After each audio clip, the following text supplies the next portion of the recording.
జరిగిపోయింది, జరగాల్సిన డ్యామేజ్ జరిగిపోయింది. ఇవాళ అసలు దీని ప్రాముఖ్యత లేకుండా పూర్తిగా మరుగున పడిపోయి చివరికి లోపలికి వెళ్తే బల్లులు పాములు కనబడతా ఉన్నాయి. పూర్తిగా ఇబ్బంది పడేది. ఇంకొక పెద్ద ప్రధాన సమస్య మేము వస్తున్నప్పుడు గమనించింది ఏంటంటే విపరీతమైన దొంగతనాలు. ఇక్కడ ఉన్న మెటీరియల్ అంతా ఎత్తుకుపోతా ఉన్నారు. ఎవరు నివాసం లేకపోవడం వల్ల దీనికి రక్షణ కలిపే. మీరు ఆలోచన చేయండి సార్, సుమారుగా 4720 ఇళ్ళు శాంక్షన్ చేశాం. ఆలోచన చేయండి, మన ఊర్లో ఆదోనిలో 4720 మందికి లబ్ధిదారులని ఎంపిక చేసి వాళ్లకు ఇక్కడ ఇళ్ళు ఇవ్వాలనే ప్రయత్నం చేస్తే ఎంత మంచి ఉపయోగం జరుగుతుందో ఆలోచన చేయండి. ఒక పెద్ద మోడల్ కాలనీ ఇది. అందరూ వచ్చి చేరితే దీనికంటే పెద్ద కాలనీ ఆదోనిలో ఉండనే ఉండదు. అంత పెద్ద కాలనీ అవుతుంది. దాంట్లో 2000 ఇళ్ళు పూర్తి చేశాము అని కాంట్రాక్టర్ చెబుతున్నారు. ఇంజనీర్లు కూడా సర్టిఫై చేస్తూ ఉన్నారు. చేసి 2000 ఇళ్లలో 1500 మందికి ఇంతకుముందు ఇప్పటికే మనం హ్యాండ్ ఓవర్ చేశామంటాం. మీకు కూడా తెలుసు, గత ప్రభుత్వంలో 2 సార్లు 3 సార్లు ఆర్భాటంగా దీని గృహప్రవేశాలు చేశామని హడావడని మంత్రులు వచ్చి నానా. కానీ మీ కళ్ళతో చూడండి, పత్రికల్లో వాళ్ళు చూస్తూ ఉన్నారు, ప్రజలందరూ ఇక్కడికి వచ్చి చూస్తూ ఉన్నారు, కొంతమంది ఊర్లో ప్రముఖులు వచ్చి చూస్తూ ఉన్నారు. ఎవరైనా ఒక్కరైనా కూడా నివాసం లేదు ఇక్కడ. చాలామంది లాక్ చేసుకొని వెళ్ళిపోయి ఉన్నారు. కొంతమంది లాకులు కూడా చేసుకోలేదు. కొంతమంది వాళ్ళ వస్తువులు కూడా ఇక్కడ తెచ్చిపెట్టుకొని మాది అని చెప్పడానికి వెళ్ళిపోయారు తప్ప ఇక్కడ ఎవరు కూడా నివాసం లేదు. కానీ ఈరోజు కూటమి ప్రభుత్వం, నేను ఎమ్మెల్యేగా చాలా పర్టికులర్గా ఉన్నాను. ఈ ప్రజల ధనంతో, ప్రజల డబ్బులతో, ప్రజల కోసం నిర్మించినటువంటి ఇంత పెద్ద మోడల్ కాలనీ, ఇది పూర్తిగా తయారైతే అద్భుతంగా మోడల్ కాలనీ, ఇంత మంచి కాలనీని ప్రజలకు అందుబాటులో ఉంచాలా, ప్రజలకు నివాస యోగ్యం చేయాలనే పట్టుదలతో ఉన్నాను నేను ఈరోజు. అందువల్ల ఇంతమంది ప్రముఖులందరినీ తీసుకొని వచ్చి ఇక్కడ మీకు చూపిస్తా ఉన్నాను. 2-3 విషయాలు ప్రజలతో నా దృష్టికి తీసుకొచ్చి మీరు కూడా నా దృష్టికి తీసుకొస్తా ఉన్నారు. మొట్టమొదటిది, ఇక్కడికి రావడం పోవడం రవాణా చాలా కష్టము అని చెప్తా ఉన్నారు. ఏమి ఇబ్బంది పడాల్సిన అవసరం లేదు. మీకందరికీ నేను ఆర్టీసీ వాళ్ళతో మాట్లాడతాను. ఆర్టీసీ వాళ్ళతో మాట్లాడి మీరు చెప్పిన సమయాలకి ఆర్టీసీ బస్సులు లోకల్ ట్రాఫిక్ని ఏర్పాటు చేసే బాధ్యత నేను తీసుకుంటాను.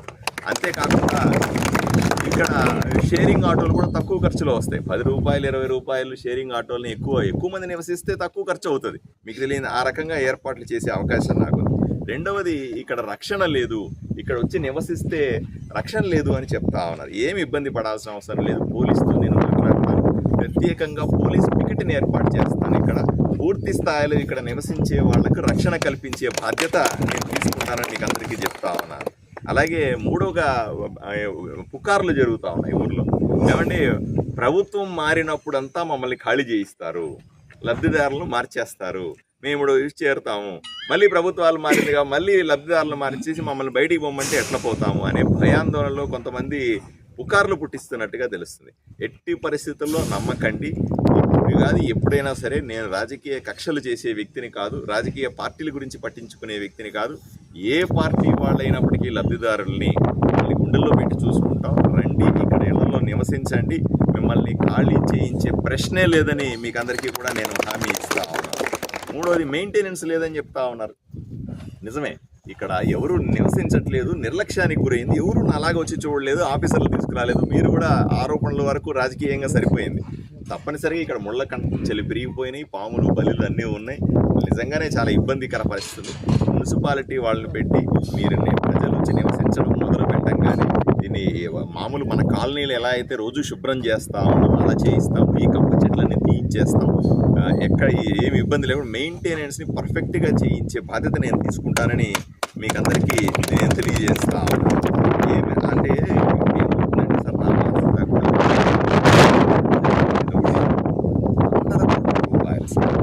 ఇవన్నీ ప్రజల డబ్బులు ప్రజల కోసం ఇల్లు కట్టి పేదవాడికి ఇల్లు కట్టిస్తా అనుకున్న డబ్బులు ఇవన్నీ పాడైపోతే మీరు వస్తున్నప్పుడు కూడా చూసి ఉంటారు. ఎప్పుడో ఇందిరమ్మ కాలనీ అని ముందు వేసి ఉంటే ఇప్పుడు మీరు వస్తామంటే పాడుపడిపోయినటువంటి ఇళ్లతో మనకి ఎంత బాధ అనిపిస్తుంది సార్. ఆలోచన చేయండి. 5 ఏళ్ళు అయిపోయింది, ఇంత డబ్బులు ఖర్చు పెట్టి ఇవి ఎవరు నివసించకపోతే ఇవి కూడా పాడుపడిన బంగాళాలు అయిపోతే తర్వాత ఎవరు నష్టపోయినట్టు? దీనివల్ల ప్రజల డబ్బులు నష్టపోయినట్టుగా, ప్రజల పన్నులు కట్టిన డబ్బులు నష్టపోయినట్టుగా. అలా ఎందుకు చేసుకోవాలి? ఒక్కటి మాత్రం నన్ను నమ్మండి, ఎమ్మెల్యేగా నన్ను నమ్మండి. దయచేసి ఈ 1500 మంది కీస్ తీసుకున్న వాళ్ళు, ఇంకొక 500 మంది కీస్ తీసుకోవాల్సిన వాళ్ళు, అంటే హ్యాండ్ ఓవర్ చేసుకోవాల్సిన వాళ్ళు, దయచేసి అందరూ వచ్చేయండి ఇక్కడికి. నేను మిమ్మల్ని అందరినీ అభ్యర్థిస్తా ఉన్నాను. దయచేసి వచ్చేసి ఇక్కడ నివసించడం మొదలుపెట్టండి. మీకు అన్ని రకాల సదుపాయాలను ఏర్పాటు చేసి రెగ్యులర్గా నేనే వచ్చి ఈ కాలనీలో తిరుగుతూ, వారానికి ఒకసారి కనీసం తప్పనిసరిగా ఈ కాలనీలోకి వచ్చి ఇక్కడ తిరుగుతూ మీకు కావాల్సిన సదుపాయాలన్నిటినీ ఇక్కడ ఉన్న పెద్ద ఇంజనీర్లు, అలాగే కాంట్రాక్టర్లు ఇక్కడే దగ్గర ఉండి ఈ డెడ్కో చేస్తాను. ఈ 2000 కుటుంబాలు ఇక్కడ ఏవైతే మారుతాయో వీళ్ళందరూ మళ్ళీ ఆర్భాటంగా హంగామా చేసి గృహప్రవేశాలని పేరు పెట్టి దాన్ని పెద్ద ప్రచారం కోసం వాడుకోవాల్సిన అవసరం లేదు. పక్షాలన్నీ కూడా మేమే చేయిస్తాం. ప్రతి ఒక్క ఇంట్లో చేరి బ్రహ్మాండంగా మీరందరూ కూడా ఎంజాయ్ చేయాల్సిందిగా ప్రజలకు, ఈ లబ్ధిదారులకు నేను విజ్ఞప్తి చేస్తా ఉన్నాను. దయచేసి దీనికి సహకరించాల్సిందిగా మిగతా అంటే పట్టణంలో ఉన్న పెద్దల్ని కానీ, మీడియా మిత్రులని కానీ, లేదా ఇంజనీర్లందరినీ కూడా నేను చేస్తా ఉన్నాను. మీరు ఏదైనా క్వశ్చన్లు అడిగితే నేను సమాధానాలు చెప్తాను. డ్రింకింగ్ వాటర్ని బ్రహ్మాండంగా ఇచ్చేస్తాము. వచ్చి నివసించగానే ఎవ్వరికీ కూడా ఇప్పుడు ఊర్లో అయినా సరే వారానికి ఒకసారి నీళ్ళు వస్తూ ఉన్నాయి. ఇక్కడ 2 రోజులకు ఒకసారి నీళ్ళు వచ్చే విధంగా వీలైతే రోజు నీళ్ళు వచ్చే ఏర్పాట్లు నేను చేస్తాను. నాకు వదిలిపెట్టండి ఆ విషయాన్ని. ఎలక్ట్రిసిటీ వెంటనే అప్పుడు తమ్ముడు చెప్తాను, పోలు వంగిపోయింది ఇట్లా అయిందని, అవన్నీ ఇబ్బంది ఏం లేదు సార్. కాంట్రాక్టర్లు ఇక్కడే ఉన్నారు. రాత్రి పగలు చేసి దీన్ని సెట్ చేసి బ్రహ్మాండమైన ఎలక్ట్రిసిటీ ఇచ్చే బాధ్యత మాది. నిత్యావసర వస్తువులు 10 సంవత్సరాల నుండి 2 ప్రభుత్వాలు ఇదే హామీలు ఇచ్చాయి, ఇవే మాటలు చెప్పాయి. ఇటువంటి కార్యక్రమాలే చేపట్టాయి కానీ అవి ముందడుగు వేయలేదు. ఏం కార్యక్రమం కాదు సార్. మనమందరూ కూర్చొని మీ కళ్ళతో మీరు చూస్తూ ఉన్నారు. ఇక్కడ రాజకీయం ఏమీ లేదు. ఇక్కడ మీ కళ్ళతో మీరు చూస్తూ ఉన్నారు. మీ సలహాలు నేను తీసుకుంటా ఉన్నాను. దయచేసి నా కళ్ళతో ఏం కనపడుతుందో మీ కళ్ళకు కూడా అదే కనపడతా ఉంది. మీ కళ్ళతో ఏది కనపడుతుంటే అది నమ్మండి, అదే చెప్పండి ప్రజలకు కూడా. నేను రాజకీయాలు మాట్లాడడానికి ఇక్కడ లేను. జరిగింది జరిగిపోయింది. ఇప్పటికీ ఆదోనిని అభివృద్ధి చేసుకోవాలనే ఉత్సాహం తప్ప, ఆదోనిని అభివృద్ధి చేసుకోవాలనే అనే గట్టి పని తప్ప ఇంకేమీ దీంట్లో ఆలోచన చేయాల్సిన అవసరం లేదు. నేను ఎవరిని తిట్టడానికి ఇక్కడ రాలేదు, ఎవరిని ఇబ్బంది పెట్టడానికి రాలేదు, రాజకీయ ఉపన్యాసం చేయడానికి కూడా ఇక్కడికి రాలేదు. మనమందరూ కలిసి ఆదోనిలో ఉన్నటువంటి మీరు, నేను, పట్టణంలో ఉన్న ప్రముఖులు, లబ్ధిదారులు అందరూ కలిసి దీన్ని మంచి కాలనీగా ఎట్లా ఉపయోగించుకోవచ్చు సలహాలు, సూచనలు ఇవ్వాల్సిందిగా కోరుతా ఉన్నాను. ఎన్ని రోజుల్లో కంప్లీట్ చేస్తారు సార్ ఈ లబ్ధిదారులకి? కంప్లీట్ రెడీగా ఉన్నాయి సార్. వాళ్ళు వచ్చి నివసించడం మొదలు పెడితే ఎంత ఎక్కువ మంది నివసిస్తే వసతులు అంత స్పీడ్గా పూర్తవుతాయి. అంతే తప్ప 10 మంది వచ్చి ఉంటారంటే, 20 మంది వచ్చి ఉంటారంటే 10 మంది 20 మంది చక్కగా వసతులు ఆటోమేటిక్గా వస్తాయి. నేనంటే 1500 మంది 2000 మంది వచ్చేయండి. మీకు ఇబ్బందులు అంటే నాకు చెప్పండి. ఇబ్బందులు ఒకప్పుడు ఇట్లా అడిగేవాడు ఎవడున్నాడు సార్? నేను రోజు అడుగుతా ఉన్నా, ఈ 2000 కుటుంబాలు ఇక్కడికి వెంటనే మారిపోండి టౌన్లో నుంచి. అక్కడికంటే బ్రహ్మాండమైన వాతావరణం ఒకసారి చూడండి. ఇదంతా కూడా ఆహ్లాదమైన వాతావరణం, ఇంత మంచి గాలి, ఫ్రెష్ ఎయిర్, మీకు కావాల్సినటువంటి వసతులు ఇవన్నీ టౌన్లో ఎక్కడ ఉన్నాయి సార్? పేదవాడికి ఇది స్వర్గం. నిజంగా వచ్చి నిలబడితే పేదవాడికి ఇది స్వర్గం. ఇప్పుడు ఊర్లో వచ్చి ఊరి దగ్గరికి పోయి మీకేం కావాలి నేను చేసి పెడతానా అని చేయలేని పరిస్థితి. కానీ ఇక్కడ ప్రభుత్వమే తయారు చేసినటువంటి ఈ కాలనీలో అన్ని రకాల వసతులు మేము ఇస్తామని హామీ ఇస్తామని నిలబడతా ఉన్నాం కదా సార్. ఇక్కడ వచ్చేసి పాములు చాలా పెద్ద పెద్దగా ఉన్నాయి సార్. కాటేస్తే మళ్ళీ అంబులెన్స్ కూడా లేదు, మళ్ళీ పాములు పట్టే స్నేక్ క్యాచర్లు పెడదాం sir. Main problem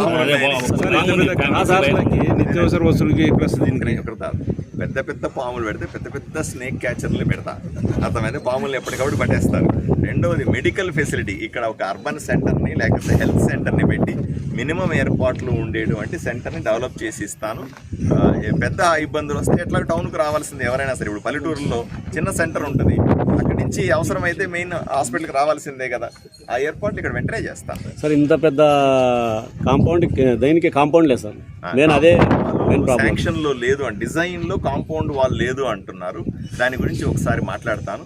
compound wall అవసరం ఉందా లేదా క్రాస్ చెక్ చేసుకుందాం, లేకపోతే ఫెన్సింగ్ వేసైనా సరే రక్షణ కల్పిస్తాం వాళ్ళకి. 9 లక్షల రూపాయలు డీడీ కట్టారు వాళ్ళకి, ఇంకా బ్యాంక్ వరకు ప్రాసెస్ వరకు ఆగిపోయింది. రెండోది ఏంటంటే ప్రజల్లో చాలా మంది అనుమానాలు ఉన్నాయి. ఇప్పుడు తమ్ముడు ఏదో బ్యాంకు డీడీ అంటున్నాడు, సగం నాలెడ్జ్ ఉండొచ్చు, హాఫ్ నాలెడ్జ్తో ఉండదు. ఇంకెవరెవరన్నా భయంతో కొన్ని మాటలు అవి మనం క్యారీ చేస్తుండొచ్చు.